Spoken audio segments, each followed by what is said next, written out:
আজ আমরা সপ্তম শ্রেণীর বাংলা ক্লাসে পড়ব শিবতোষ মুখোপাধ্যায়ের লেখা কার দৌড় কদ্দূর।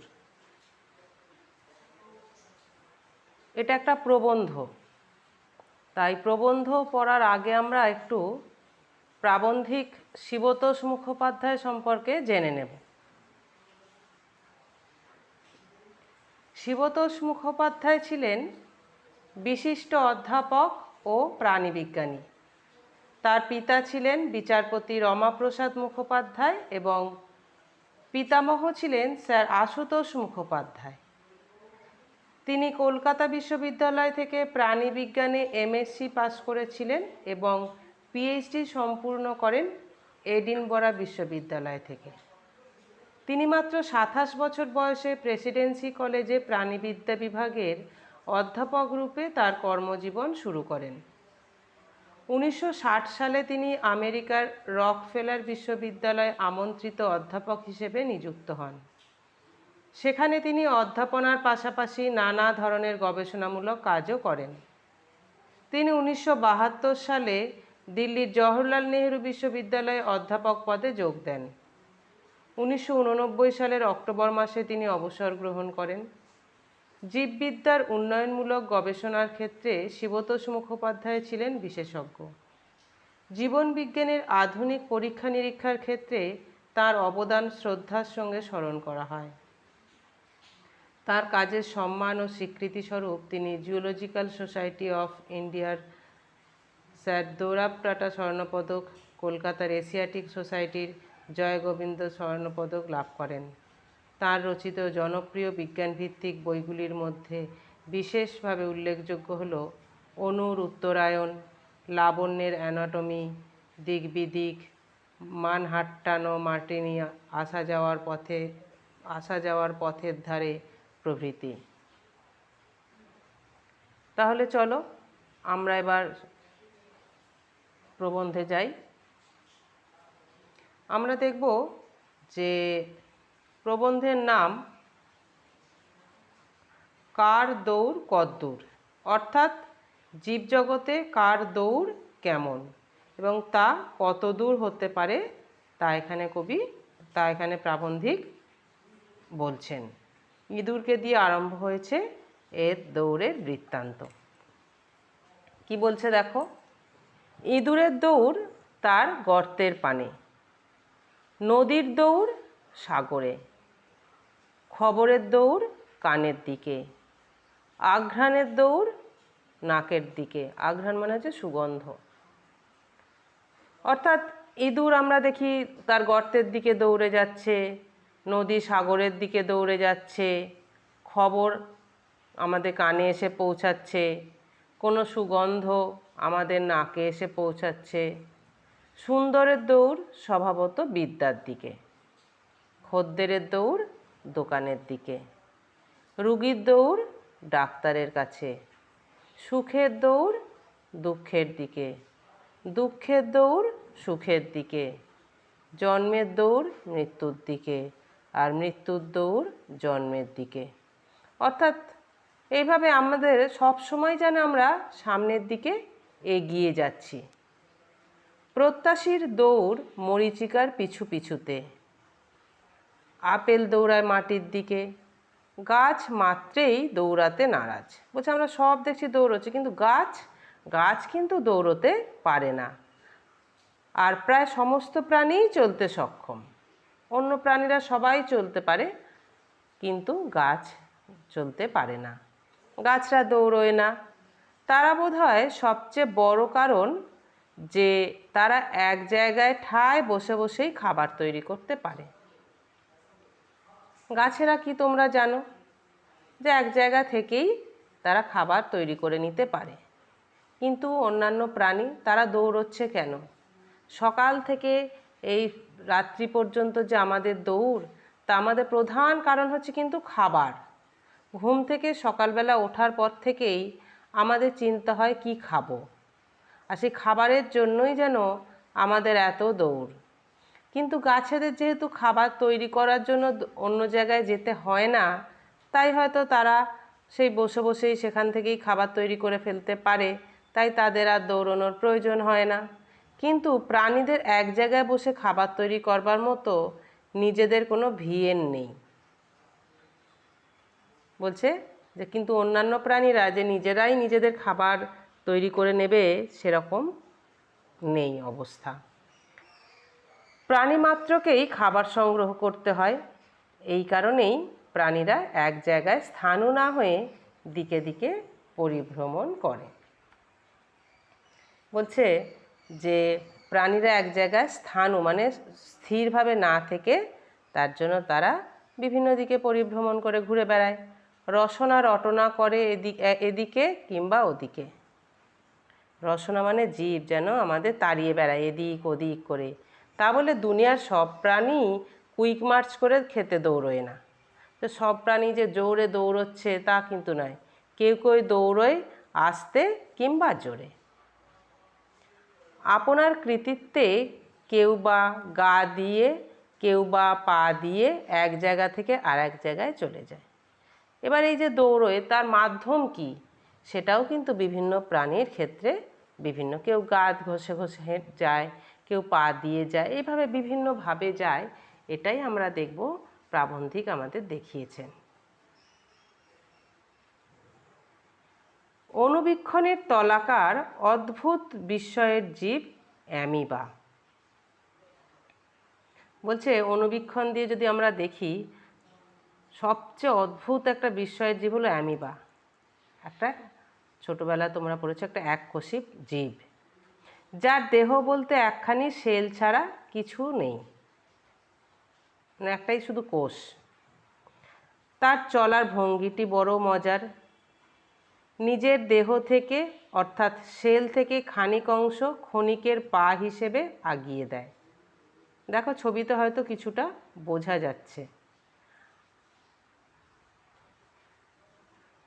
সেই দিকে তারপর সেলের মধ্যে প্রোটোপ্লাজমের বাকি অংশকে গড়িয়ে দেয়। এমনি করে মুহুর্মুহু ক্ষণিক পা বার হয় আর প্রোটোপ্লাজম সেদিকে বয়ে যায়। এরকমভাবে একটু একটু করে এগিয়ে এগিয়ে এগিয়ে এগিয়ে যেতে থাকে। কত মন্দগতিতে অ্যামিবা যে চলে তা একরকম অনুমানই করা যায় না। বলছে এই অ্যামিবা ভীষণ ধীরে ধীরে ধীরে ধীরে চলে, সেটা আমরা অনুমানই করতে পারবো না। যখন আকাশে একটি জেট প্লেন ঘন্টায় কয়েকশো মাইল বেগে চলছে, তখন অ্যামিবা কয়েক মিনিটে কয়েক কিলোমিটার অতিক্রম করতে পারছে। বলছে কয়েক মিনিটে কয়েক মিলিমিটার, মানে অতি অল্প। রক্ষে এই যে সৃষ্টির আদিকাল থেকে অ্যামিবা এমন করেই চলছে, একেবারে কখনো থেমে যায়নি। বলছে অ্যামিবা এই যখন সেই পৃথিবীর সৃষ্টি হয়েছে তখন থেকে অ্যামিবার যে সৃষ্টি, সেই তখন থেকেই অ্যামিবা এভাবে এগিয়েই চলছে, চলেই যাচ্ছে চলেই যাচ্ছে, থামেনি। আমাদের নিজেদের শরীরের মধ্যে একরকম ভবঘুরে সেল আছে যারা অ্যামিবার মতো এক জায়গা থেকে আর এক জায়গায় যেতে পারে। আচ্ছা, আমাদের শরীরেও এরকম কিছু অ্যামিবার মতো এককোষী সেল আছে, তা যারা এরকমভাবে এক জায়গা থেকে আর এক জায়গায় যেতে পারে। এরা শরীরের সৈন্য সামন্ত, বহিঃশত্রুকে নাশ করতে ছুটে যায়। এছাড়া আর এক রকমের এককোষী জীব প্যারামোসিয়াম। তারা সেলের চারদিকে ছোট ছোট চুলের মতো বহিরাংশ আছে, তাদের সিলিয়া বলা হয়। এটা দেখো প্যারামোসিয়াম, এটাও একটা এককোষী জীব। এই সব সিলিয়ার যথেচ্ছ ব্যবহারের ফলে প্যারামোসিয়াম জলের মধ্যে হাজার দ্বারে নৌকো চালানোর মতো আগাতে বা পিছোতে পারে। এরাও ঠিক ওরকমই এককোষী একটা জীব। এদের মধ্যে এক রকমের চুলের মতো বহিরাংশ রয়েছে, ওগুলোকে বলা হচ্ছে সিলিয়া। এই সিলিয়ার সাহায্যে তারা এগিয়ে যেতে পারে, এগোতেও পারে পিছোতেও পারে। গমনাগমনের প্রকৃত মাধুর্যটা আমাদের চোখে পড়ে সাধারণত উচ্চতর প্রাণীর মধ্যে। এইগুলো আমরা দেখলাম নিম্নতম প্রাণী, এককোষী জীব। এবার আমরা দেখব উচ্চতর প্রাণী যারা। সমুদ্র স্রোতের সঙ্গে কত সামুদ্রিক জীব গা ভাসিয়ে মাইলের পর মাইল পাড়ি দেয় তার হিসাব আমরা রাখি না। বলছে সমুদ্র স্রোতে তো কত সামুদ্রিক জীব যায়, আমরা অত হিসেব রাখি না। চিংড়িরা নাড়া দিয়ে চলে। প্রত্যেকে তোমরা চিংড়ি দেখেছো, তারা নাড়া দিয়ে দিয়ে এগিয়ে যায়। কোনো কোনো পতঙ্গ উড়বার সময় তাদের ডানা প্রচণ্ড জোরে নাড়ে। বলছে পতঙ্গ,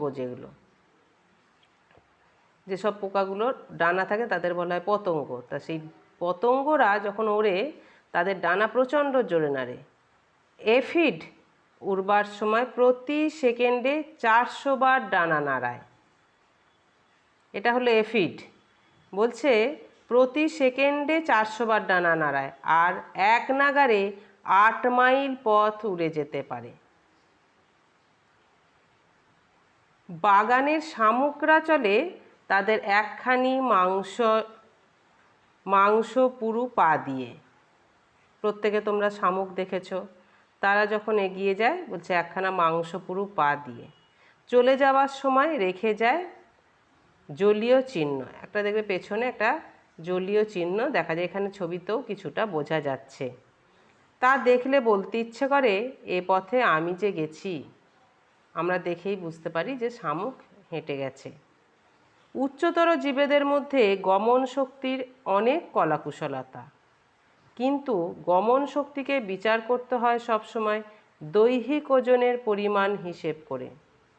বলছে যে সমস্ত উচ্চতর জীবরা রয়েছে তারা নানানভাবে গমন করে, মানে হেঁটে বেড়ায়, কিন্তু শুধুমাত্র গমন শক্তিকে বিচার করতে হয় কীভাবে? দৈহিক ওজনের হিসেব করে, তারা কতটা ওজন কত বেশি। কত ভারী জন্তু কত ওজন নিয়ে কত সময় কত দূর গেছে তাই বিবেচ্য। হালকা কোনো পাখির হাওয়ায় তীরের মতো ছুটে চলে যাওয়া আর বেজায় ওজন নিয়ে একখানায় হিপোর কাদা ভেঙে থপথপ করে যাওয়া একরকম মনে করলে ভুল হবে। হিপো মানে তোমরা জানো জলহস্তি, সে যখন কাদা ভেঙে থপথপ করে যায় আর একটা পাখি হাওয়ায় তীরের মতো ছুটে যাচ্ছে, এই দুজনের মধ্যে তো আমরা পার্থক্য করতে যাব না। তাহলে আমরা কি ধরবো? দেখো, এই ধরুন চিতাবাঘের দেহের ওজন 130 পাউন্ডের মতো।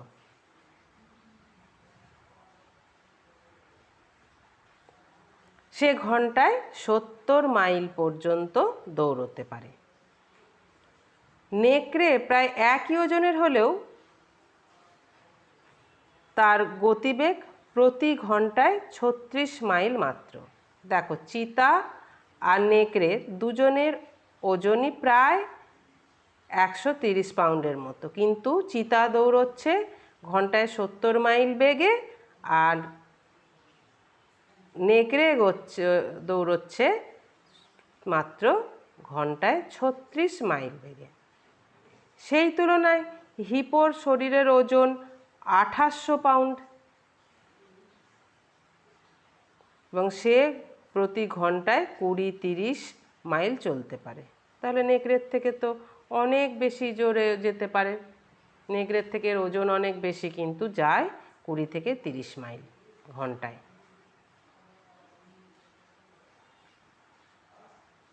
গোবি মরুভূমিতে গ্যাজেলি নামক এক হরিণ আছে।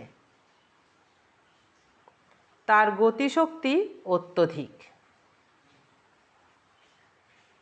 প্রচণ্ড জোরে দৌড়য়। দেহের ওজন 80 পাউন্ড, কিন্তু সে ঘন্টায় 60 মাইল বেগে চলতে পারে। এন্টিলোপ হরিণ ঘন্টায় 45 মাইল বেগে দৌড়য় 110 পাউন্ড ওজন নিয়ে। সেই গল্পে আছে কচ্ছপের কাছে খরগোশ দৌড়ের বাজিমাত হার মেনেছিল। তোমরা সবাই জানো যে কচ্ছপ আর খরগোশের যে দৌড় প্রতিযোগিতা, সেখানে কচ্ছপ যতই একটু আস্তে আস্তে হাঁটুক না কেন সে কিন্তু জিতে গেছিল। নানা জাতের খরগোশের মধ্যে গতির তারতম্য দেখা যায়। খরগোশের বিভিন্ন প্রজাতির খরগোশের মধ্যে গতির তারতম্য বিভিন্ন। সাধারণত খরগোশ মাত্রই তীব্র গতিসম্পন্ন।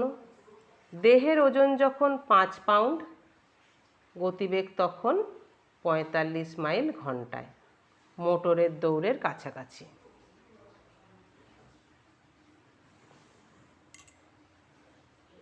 রেস হর্সের দেহের ওজন 1000 পাউন্ড।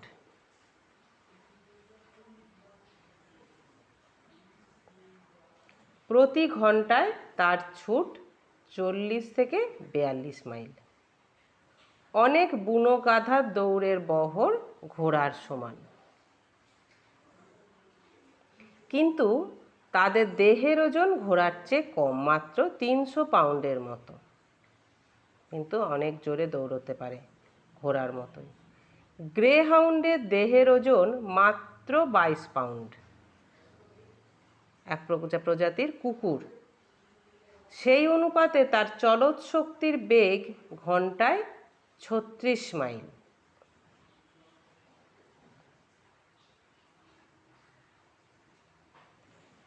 পাখিরা বহু দূরত্ব পার হতে পারে, তোমরা জানো, উড়ে উড়ে।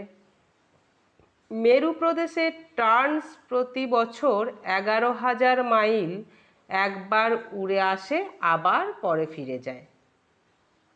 মেরু প্রদেশ থেকে টার্ন পাখি এইভাবে 11,000 মাইল উড়ে আসে, আবার ফিরে যায়, প্রচুর উঠতে পারে। কোনো কোনো হক জাতীয় পাখি ঘন্টায় 150 মাইল বেগে উঠতে পারে।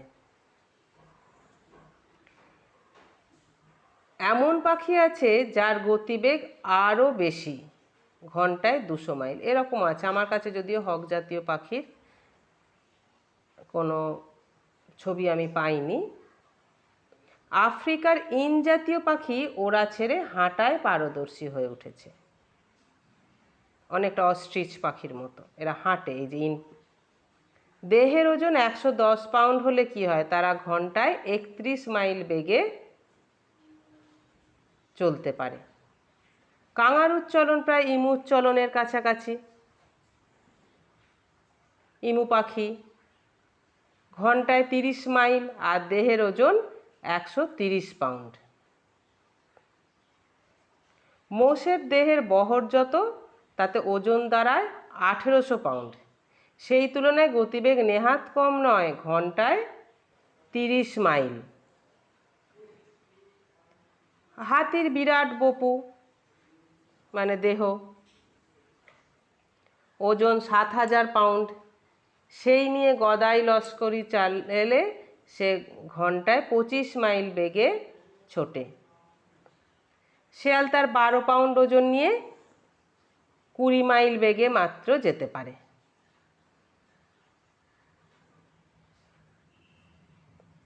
বরাহের দেহের ওজন অনেক বেশি, 90 পাউন্ড। বরাহ মানে শূকর যাকে বলি আমরা। চলৎ শক্তি দেখা গেছে ঘন্টায় 11 মাইল মাত্র। সজারুর দেহের ওজন যেমন মাত্র 3 পাউন্ড, তার চলার শক্তিও সীমিত, ঘন্টায় মাত্র 2 মাইল মাত্র যেতে পারে। উচ্চতর জীবরা পেশির সঞ্চালনের সাহায্যে পা নাড়াতে পারে। যখন কোনো পেশি কাজ করে তখন এডিনোসিন ট্রাইফসফেট নামক রাসায়নিক পদার্থের ক্রিয়ার ফলে শক্তি উৎপন্ন হয়। বলছে যখন এই যে পেশিগুলো কাজ করে তখন এক ধরনের রাসায়নিক পদার্থ এডিনোসিন ট্রাইফসফেট এর মাধ্যমে একটা শক্তি উৎপন্ন হয়, তার ফলে আমরা এগিয়ে যেতে পারি। তাহলে আমরা দেখলাম এইভাবে উচ্চতর জীবেরা হাঁটতে পারে, যেতে পারে, তাদের গতি কতটা আমরা দেখলাম। লেখক বলছেন যে বাইরে চলাটা আসল নয়, এ পৃথিবীতে সব চলার মাঝে যা সত্যকারের চলা তা হলো মানুষের নিজের চলা, তার মনোভূমির মধ্যে দিয়ে, অর্থাৎ মন দিয়ে আমরা যখন যাই, আমাদের মন কত তাড়াতাড়ি চলে যেতে পারে, শুধু পায়ে হাঁটাটা নয়। মানুষের মনের গতিবেগ আলোর গতিসম্পন্ন, ঘন্টায় 1,86,000 মাইল। দেখো আমরা যে পড়ছি, পড়তে পড়তে তোমরা পড়া শুনছো, তার মধ্যে মুহূর্তের মধ্যেই তোমরা ভারতবর্ষের বাইরে কোনো দেশে তোমরা চলে যেতে পারো তোমাদের মনটাকে নিয়ে, যার জন্য কয়েক সেকেন্ড সময় লাগতে পারে। তাই মানুষের মনের গতিবেগ কিন্তু অনেক বেশি। তার কোথাও যেতে নেই মানা, কোথাও বারণ নেই, মনোরথ অবাধ, যেখানে খুশি যেতে পারে। ক্রমবিকাশের ইতিহাসে জানা যায় ঘোড়ার পূর্বপুরুষদের এখনকার ঘোড়ার মতো খুর ছিল না। তোমরা এখন ঘোড়া দেখেছো, পায়ে যেমন খুর আছে, ছিল না তখন। হাতে পায়ে 5 আঙুল বিশিষ্ট জিভ ছিল তারা, দেখো ছবিতে বোঝা যাচ্ছে। কিন্তু ক্রমবিকাশের পথ পরিক্রমায় আস্তে আস্তে অন্য আঙুলগুলি অদৃশ্য হলে রইল শুধু মাঝের আঙুলটি, যাকে আমরা খুর বলে জানি। ঘোড়দৌড়ের মাঠে ঘোড়া ধুলো উড়িয়ে চমক লাগিয়ে ছুটে চলে যায়, কিন্তু মনের দৌড়ে ঘোড়া তত কিছু নয়। কিন্তু মনের দৌড়ে মানুষের মতো অত জোর যেতে পারে না। মনের দৌড়ে মানুষ চ্যাম্পিয়ন। ঘোড়া যতই রেসের মাঠে দৌড়ুক না কেন, মনের দৌড়ে কিন্তু মানুষের কাছে আর অন্য কোনো জীব থাকতে পারে না। এই মনকে সাঙ্গ করে নিয়ে মানুষ যুগে যুগে কালে কালে পদচালনা করেছে দিকে দিকে। তার ফলে আমরা যদি ইতিহাসেও দেখি, কত মানুষ যুগে যুগে পায়ে হেঁটেও মনকে সঙ্গে নিয়ে ঘুরে বেরিয়েছে। হিউয়েন সাং এসেছেন সুদূর চীন থেকে তার মনকে সঙ্গে নিয়ে। ভারতের শ্রীজ্ঞান দীপঙ্কর গেছেন তিব্বতে। ভাস্কো দা গামা এসেছেন তুমুল সমুদ্র পেরিয়ে ভারতবর্ষে। আর কলম্বাস তার দুর্জয় মনকে সঙ্গে নিয়ে নতুন পৃথিবী আবিষ্কার করেছেন। দেখো, শুধু মনকে সঙ্গে নিয়েই তারা কত কাজ করে ফেলেছে। শঙ্করাচার্য পদব্রজে সারা ভারতবর্ষের দিকে দিকে গেছেন ভারতবর্ষকে আবিষ্কার করবেন বলে। এইভাবে দেখছি মনের গতি কিন্তু অনেক বেশি।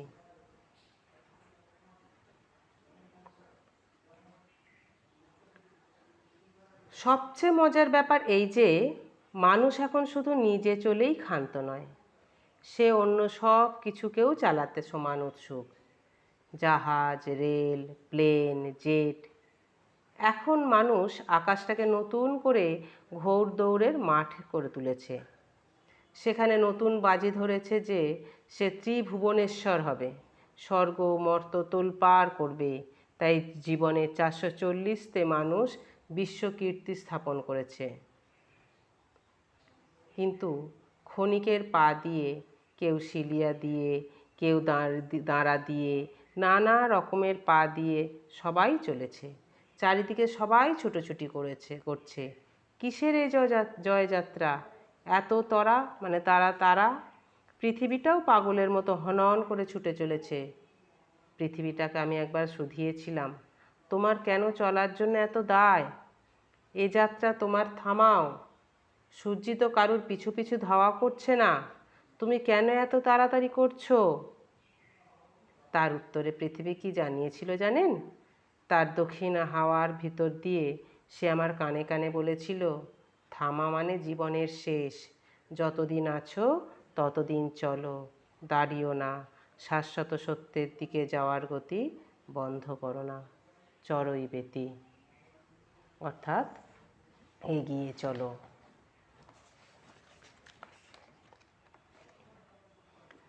তাহলে আমরা দেখছি যে